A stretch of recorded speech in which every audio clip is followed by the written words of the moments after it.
okay, right? Yeah. That's pretty horrifying. Yeah, it's been something that's been on my mind all morning. I kind of woke up, saw the news.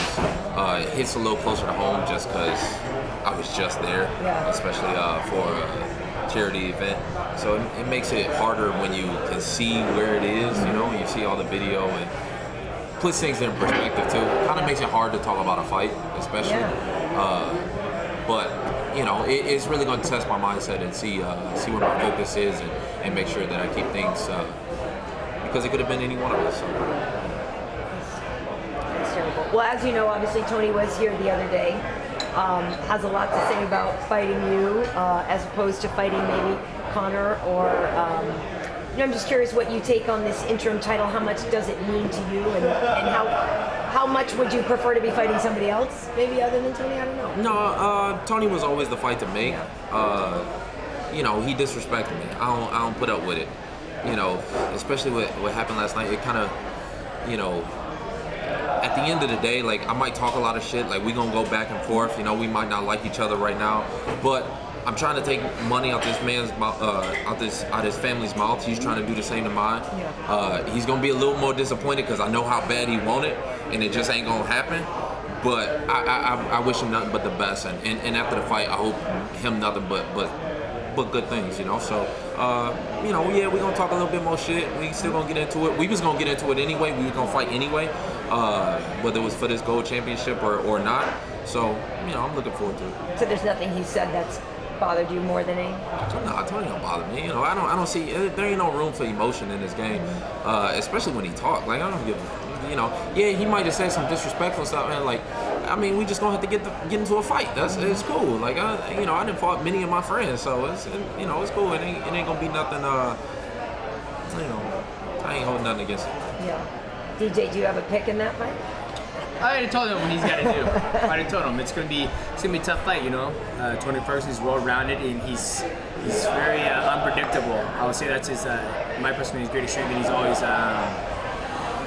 he's tough and he jumps for the legs and he goes everywhere. He's not scared to. And Kevin Lee, he's very athletic, very durable. He has a great ground game himself. Good at taking it back. Very athletic, very explosive. Still young, getting better. So it's gonna be a great fight.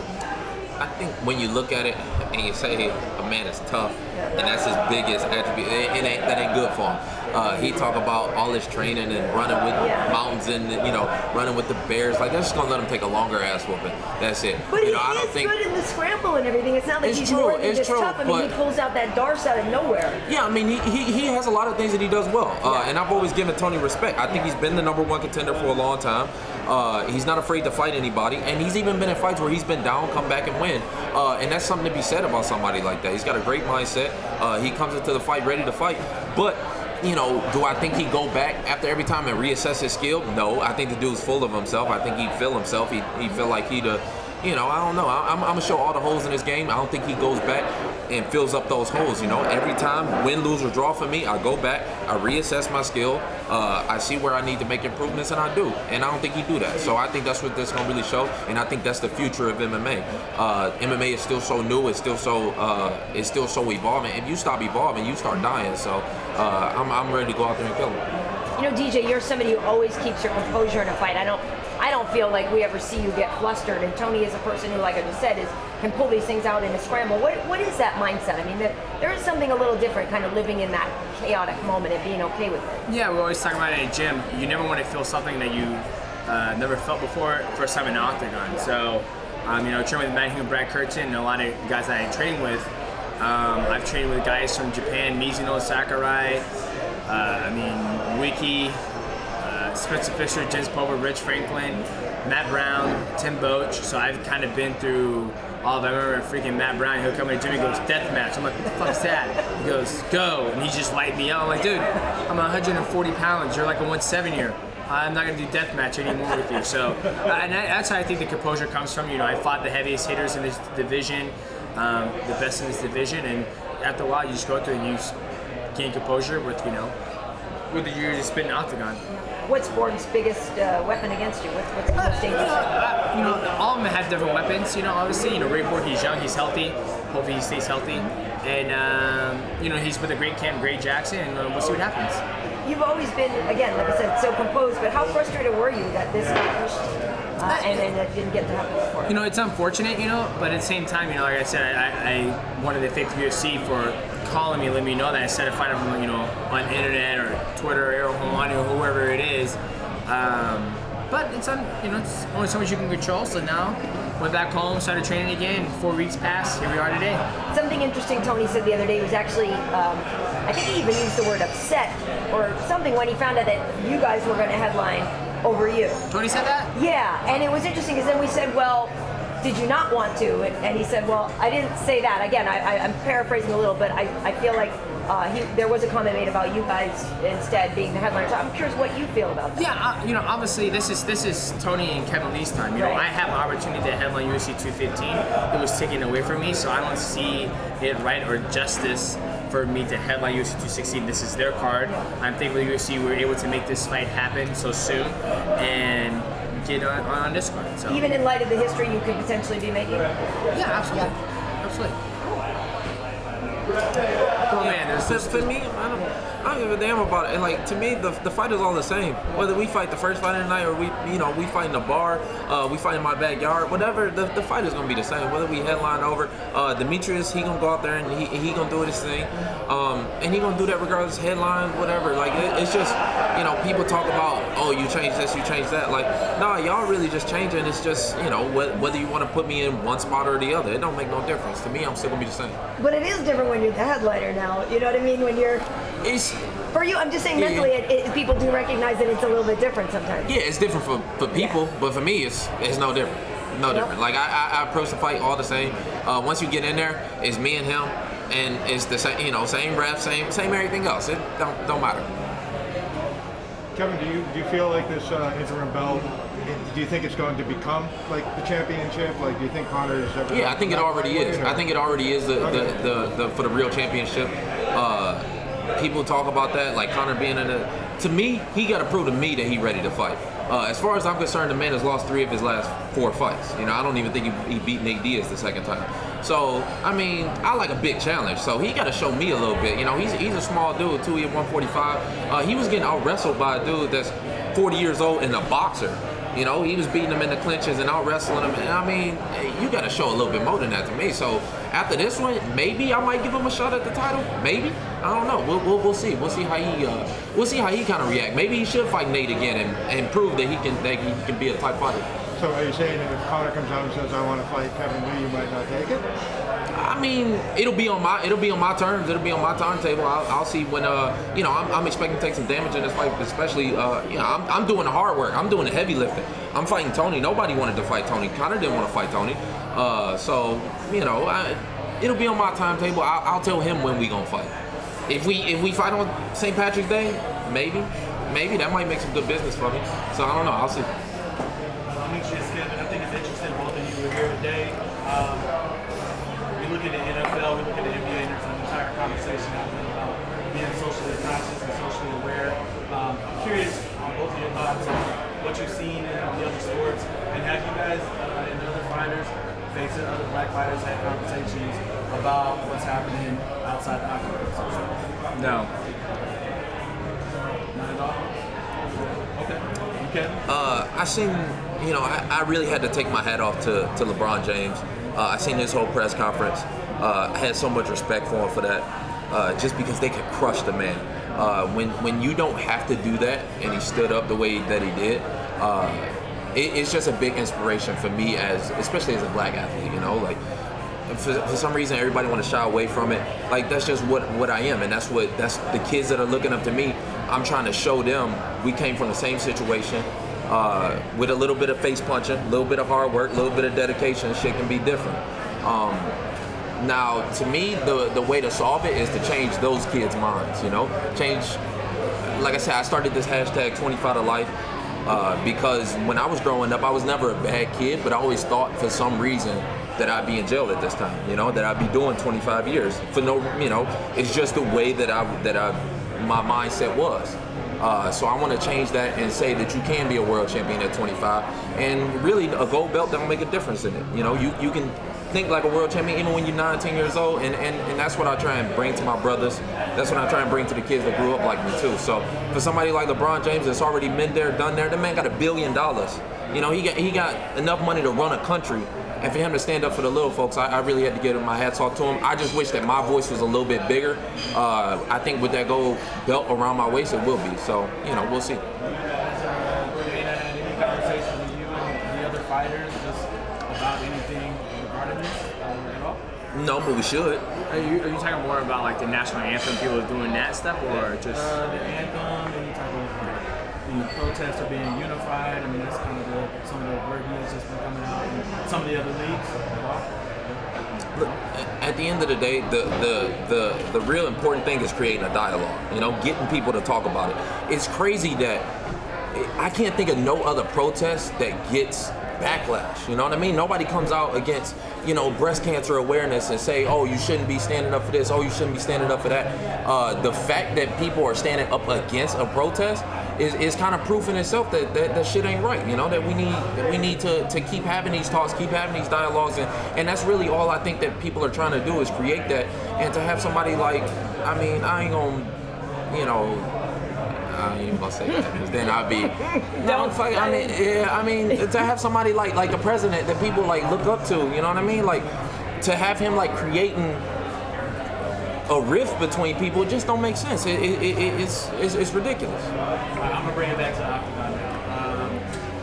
You have a history of getting mama jokes out on folks. I remember you and Chiesa, you had the references to mamas. Fox Sports, we did a feature on you, and you was talking about Tony Ferguson's mama, and you and Karyn were talking back and forth.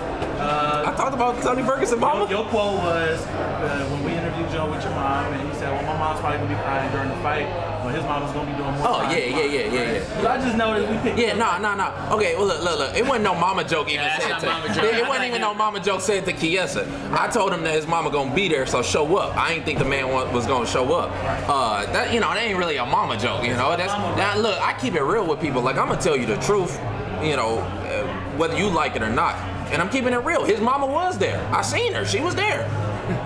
And I guarantee you, Tony mom is gonna cry after this. I'm sorry. Like, I hate to break it to you. I'm not being like a dick or nothing. Like, I'm just telling you the truth. Your mama gonna cry. My mama gonna cry.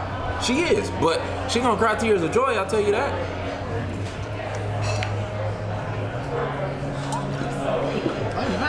I'm sorry to laugh. It's funny. You guys are entertaining. You guys are definitely entertaining. Demetrious, you know, we were doing a little research, and everybody knows you're a big gamer head. I'm just curious, man. Like, whose ass do you think you kick the most when you're playing online, like with other like UFC fighters and stuff like that? We know that you play tons of games and everything. But you have like a particular person you might have a rivalry with the most. Rampage Jackson. Please elaborate. I just lit his ass up on PUBG the other night. Him and his squad was rolling up in the house, and we saw him, and then Willie Lumpmump, that's his online gamer name, is Willie Lumpmump. He jumped out and I shot his black ass. Right. And it was good. So that's Willie Lumpmump is very apropos, right? Yeah. So that's our little beef, but it's a friendly beef, you know. He's been streaming for a long time. I've been streaming as well. It's a different way for us to interact with our fans. So it's always like a friendly gesture. The fans and the public love it. Sometimes me and him will do duels together, go run the streets and just light people up. So it's fun. Yeah, okay. Do you get in on the gaming at all, Kevin? Nah, not really. I don't really play too many. And I mean, I got an Xbox, but I don't really, you know. Every now and again, I might hop on Halo or something like that. But you gonna take the money over on Halo? I don't play Halo anymore. Oh damn! See, you got me. Oh damn! I don't even know. I don't know what to do there. Oh shit! Well, I mean, I tried to be the bridge. Yeah, not too much. You know, I try and chill out as much as possible. But you know, nah, I should maybe. Maybe I should. Maybe that's the key to 10 title defense. I need a new Xbox. I need some new games. The headband. I mean, the bandana is out here. Right. Is that directed at a particular fighter you may be going up against soon, or just mantra right now? Or? No, just if you feel like it's directed at you, then that's what you know. Whoever watches, if you feel like that's directed at you, you can go ahead and do that. You know, you can go fuck yourself. Like, I really don't, you know, again, like, I really don't care. Like, if people take what I say one way or another, like, that's on you. I don't put it on me. Like, that's on you, bro. So Demetrious, you know, a lot of people are making obviously a big deal about you making this, potentially, you know, setting this record.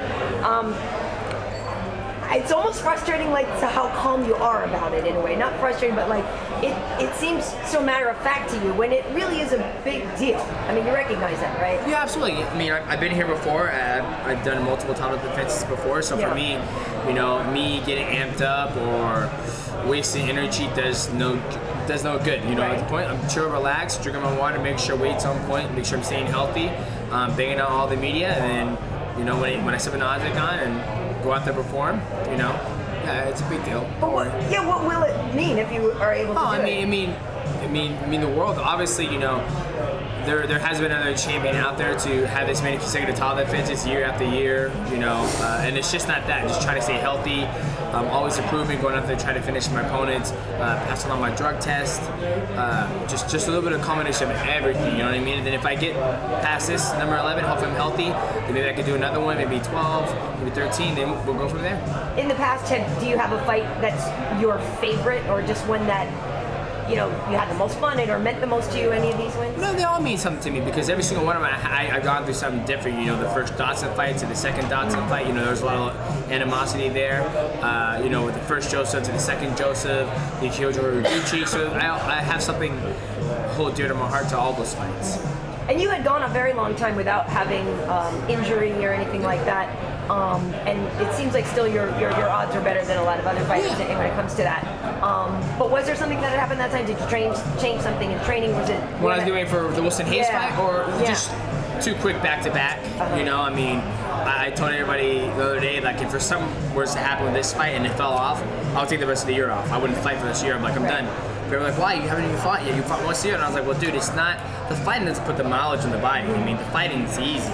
It's the time in the gym. So to be able to do 8-week camp and turn this into 12-week camp, you know, my body's just like, I'm over it, dude. I'm over it. Like, I'm just calm before the storm right now. Just waiting to jump on the scale, 125. He jumps in at 125, go back, chill, get an octagon, then I'll just black out and go to work. Do you have concerns about him making weight? No? Because it shouldn't be my concern. Yeah. I'm not his coach. I'm not his dietitian. I'm just his opponent. Demetrious, I was doing some research before I came in, looked at fight metric, in your division, you're #1 all time right now in takedowns, significant strikes, strike differential, significant strike differential. Your place in the UFC is certified, legitimate forever. Do you ever start to have those conversations or allow yourself to think about like where you are on the Mount Rushmore as far as like the best fighters of all time? No, because I don't build it. I won't be building that mountain. You know, I'm not gonna be the one up there chiseling, doing all that shit. That would be dope. So, no, because it would just be a whole bunch of fucking pictures of myself. With all that said, you know, that can change. That can, you know, one person could, you know, I don't try to put myself on a pedestal. I just go out there and let my actions speak louder than words. With that being said, it's awesome that, you know, Fight Metrics has all that stuff down, but for me, it's just a byproduct of what I do in the gym. Kevin, you know, were you always a talker? You know, a lot of people, everything now is like sort of post-Conor, so everybody likes to just go, oh, he's trying to be Conor, he's trying to be the next this, next that. If we were to go back and look at Motown Phenom, you know, in like 8th grade or something, like, I mean, were you the guy in the FU headband? Like, you know what I mean? It's weird that, you know, people think only one person is like that or something. Like, that's just the way we grew up. We talk shit, we get into fights. Like I said, I mean, I done fought some of my best friends, and I done called them way worse than mama jokes. I'll tell you that. Like, shit. I just talk shit. Like, that's what we do. And that's what I'm comfortable in doing. And I feel like a lot of fighters, when they try and do it, like, it comes off like, you know, that's why it don't really stick with a lot of people, just because they're not natural in doing it. That's just what I like to do. I like to talk shit, and I like to get into fights. Like, it don't matter how much money you pay me, I'm gonna do that anyway. So. Okay. Well, we talked about this a little bit, but that interview with Tony that happened on the air with us after your fight with Michael. in hindsight now, like, did you have any idea how big that thing was going to turn out to be, and what a big deal, and how much it would influence you guys actually getting to fight each other? Yeah, no, to me, that was just man to man. Yeah. Like, I always showed Tony respect. You know, he's an alumni from the same college I am. So when he was coming up through the Ultimate Fighter and all this, like, I would show him respect. Yeah. For him to go, you know, and be like, oh, try and downplay me and continuously do that, like, I'm just not gonna have it. So to me, it was man to man. Whether it was, you know, 1 million people watching, 100 million people watching, one person watching, it don't matter. Like I said, we was gonna fight anyway. Like, he knew we was gonna fight. He approached me on International Fight Week. He tried to get in my face then with a bunch of PR guys and security around. And I'm like, and that's why I DM'd him. That's why I text him. And I'm like, bro, like, I'll text you my address. Like, just come to my address. I'll fuck you up. Like, you know, it ain't gotta be no security. Don't come around me with security, because when you do, don't stand up like he has to, like, oh, security, get up in here. Like, no, it ain't gonna be no security. If you want to get into a fight, we can. Like, that's bottom line. But so has he bothered you more in an emotional way than other fighters then? Because, you know, sometimes people say, oh, don't get emotional about it, don't care too much about whose face you're punching. But do you feel like that maybe fuels you more to actually have a dislike for the guy? Maybe outside of it, because after, regardless, he gonna respect me after this. Regardless, because I'm gonna beat the fuck out of him. And I think Tony is the type of guy that would respect you after that. So, but as far as like himself or during the fight, like, I'm just looking at his skills. I look at his skill and I say he got a lot of holes in his game. You know, he take a lot of shots, he take a lot of damage. He like to depend on his chin. And he's got great cardio, but that's about it. You know, he's tough as fuck. But you know, when I look at his skill, like I like a good challenge like that. I like somebody that ain't been broken. So I'm gonna go out there and break him. And I said that before the Chiesa fight too. Chiesa was somebody with that same type of mindset. And you even saw it after the fight. He still wanted to be in the fight. He still wanted to win the fight, and he was unconscious. You know, I think Tony's the same way, and to me, that excites me. You know, yeah, you got some guys like Edson Barboza or you know, Pettis or somebody that's got great technical skill, but really, when you fight these guys that have got a great mindset that overshadow their technical skill, like that's more exciting to me. So that's what I'm excited for. And speaking of overshadowing, did the way that the Chiesa fight ended, did that take anything away from you for your win? Controversy always good. Controversy always good. Any media is good media. So I think even like, you know, people wanted me to be mad at Dana for coming out and saying that. Like, no, he's a smart promoter. That's how you know, it gets people talking about it around the water cooler on Monday. Because now even I get recognized a whole lot more now. And so people will come up to me and they be like, oh yeah, Chiesa was out. And I'm like, yeah, I know. You know, you ain't gotta tell me, you know, but it gives people something to talk about. So after this one, it's gonna be the same way. Tony gonna go down and Tony gonna bitch about it because he really wanna win this fight. He really gonna be upset when either he gonna lose on the scorecards or he gonna get knocked out, and he gonna be upset. And it's gonna get people, he gonna do the same thing. He gonna stand up and he gonna say, oh, this is bullshit. And at the same time, he gonna go straight to the hospital afterwards. You know, Demetrious, you said that you know, if this fight had been moved, you wouldn't have fought again for the rest of the year, right? So how soon would you fight again, and will you just stay at 25? Because everybody keeps trying to create these super fights and all this stuff for you elsewhere. Yeah, I'll say 25. Obviously, if after this, I probably won't fight till maybe March, maybe February or March. Possibly, we'll see.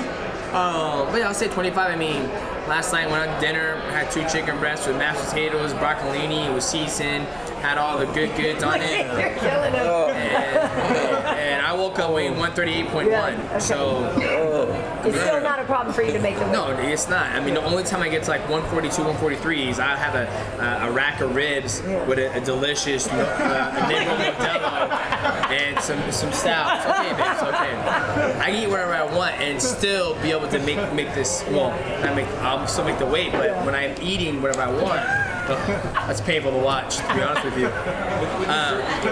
What's that? Eat dessert, dude? Yeah, I eat dessert and all that stuff. I mean, shit, I had Oreos before I came down. I had chocolate because I ate through all the vanilla Oreos that day before. So for me, making 125 is not a problem, you know. Is that your main course? Yeah. Got chicken, dude. Got chicken. Appreciate you for that. So yeah, I mean, but if the money's right and if it makes sense for me to go up to fight at 135, then yeah, then I'll entertain it. But at the same time, those guys, I mean, last time I talked to Dom, he said he got to like 165. I was like, I've never broke You know, even after, I mean, I think the biggest I ever got was maybe 148, and that was after surgery because I couldn't train when I had my labrum surgery. But other than that, I've never, when I'm active, drinking, eating, whatever I want, never, you know, I might after a full meal come home at 146, but then the next one I would go like 143, 142. So. Do you have an opinion on that Garbrandt-Dillashaw fight? I think it's a good fight. Yeah. You're not leaning toward one guy taking the fight or not? It's a good fight. Yeah, well. Demetrious announced Henry against Sergio Pettis. Any thoughts on that fight? Big fight. You know, I think he looked good his last fight. I just feel bad for Wilson, man. I just, you know, it's almost like. Why do you feel bad for him? You know, just he didn't improve. He looked exactly the same. He walked right into the cross. He wasn't doing what Southpaw should do. He should have stopped. He walked right into the cross, you know. You know, I just feel bad for the guy, you know. I don't like people getting hurt. You know, I don't like hurting people either. So I just feel like it's fucked up, almost, you know. But, you know, with Sergio Pettis, I think Sergio Pettis has more a style that will give Hiroshi more fists because he's been around the block a little more. But it'll be a good fight. Do you think the winner is probably next in line? Yeah, I think so. I mean, obviously, you know, Hiroshi just came back from, you know, he's got on the winner column and whatnot. And Sergio Pettis, he's got a 3-fight win streak. So if he wins this fight, you know, I think he's number one contender in the flyweight division. I mean, he has 4 fights in a row. I mean, I can't think of another athlete. Maybe Nurmagomedov, Bogotov. I don't know how many fights he's got in a row. So I mean, we'll see what happens. Kevin, how much do you think Khabib factors into your division? Like, Khabib's sort of this entity that is spoken of but rarely seen, you know? Yeah, it's weird. You even had somebody asking me earlier, like, why is it taking so long for me to get the shine? Yeah. And it's because Khabib has a whole country behind him. You know, he's got all of Russia. Even the man don't even have to fight, and somehow he's still keeping himself in the media. I mean, you know, it's weird. The man don't fight. So what can I do? What can I do? Like, I've been calling this dude out for how long? It's been over a year now. Right. He don't want to fight. He don't want to fight nobody, really. He don't want to fight nobody that proves to be a challenge to him. You know, he want to hold on to that imaginary O that he think he got. Yeah, no, it's weird. I mean, maybe. I said I'll take him on in December, December 2nd. But I don't know. Now Conor saying that he might be coming back earlier. So we'll see. We'll see how this one shakes up after. But I'm interested in that. I'm interested in taking out Tony and then taking out Khabib in December, and then maybe defending the title against Conor. We'll see how that whole thing shakes up, especially after this. I thought it was really interesting. You were talking a little bit before about how certain fighters sustain themselves with trash talking. Some are better at it than others. Did you have any opinion when Verdun and Ferguson were sitting here earlier, going back and forth? And you know, it was interesting. Tony was like, "Oh, but you know, you fighting on my undercard." I actually thought that was a good one. You know, yeah, I mean, Tony just a weird dude. Like, he just do weird shit. Like, he got I don't know. I think I'm doing the UFC a favor by getting him up out of there because he's just a weirdo. Like, you see his personality and like his fight style is even weird, but like his personality and all, he's just a weird dude. I think he's totally full of himself. I think he really think I don't know, man. I mean, I gave him respect for that. The way he stood up to him. I mean, hey, look, I'd have did the same thing, low key. I'd have, you know, we'd have had to throw down if he gonna stand up above me. We gotta throw down. But yeah, nah, he's just a weird dude, bro. It's an individual sport, and you gotta protect, you know, your entity. I mean, I guess. I don't know. I didn't see the whole thing. I didn't see what all they was shaking up about. I just mean in general, his personality is very much of a, like, he does sometimes have the me against the world thing, but I think it's because of the way your job is that you are. He was a weird dude when he would come back to, you know, we went to the same college. He would come back, and I could even see then, like, people talked about him because he you know, was the alumni or whatever, and I'm like, I ain't hanging out with that motherfucker. Like, he's weird. Like, he just do weird shit, especially since he moved out here to LA.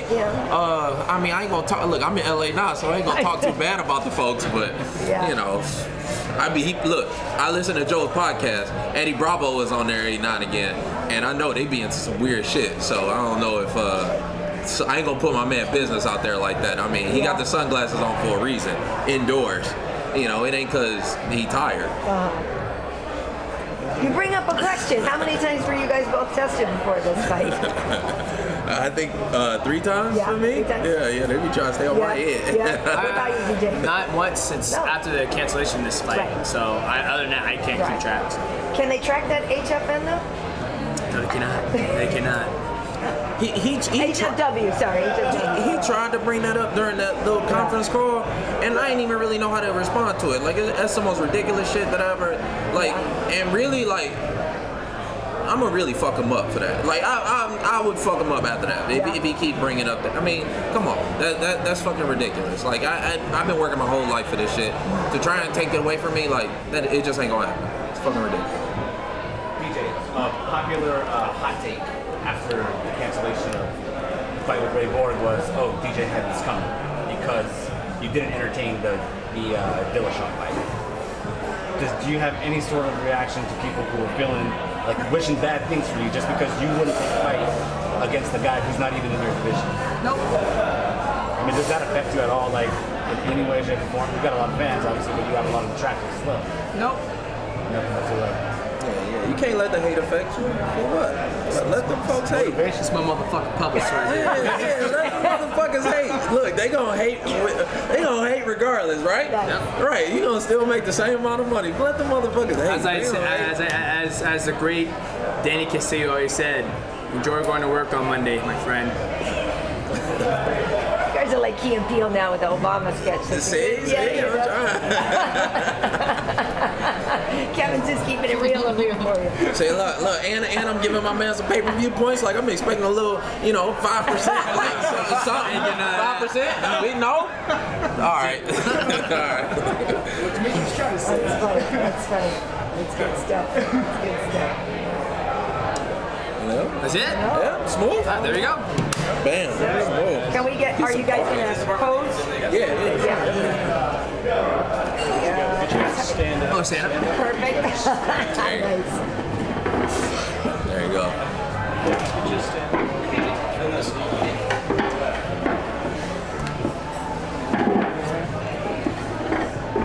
It's actually the other lighting over you guys.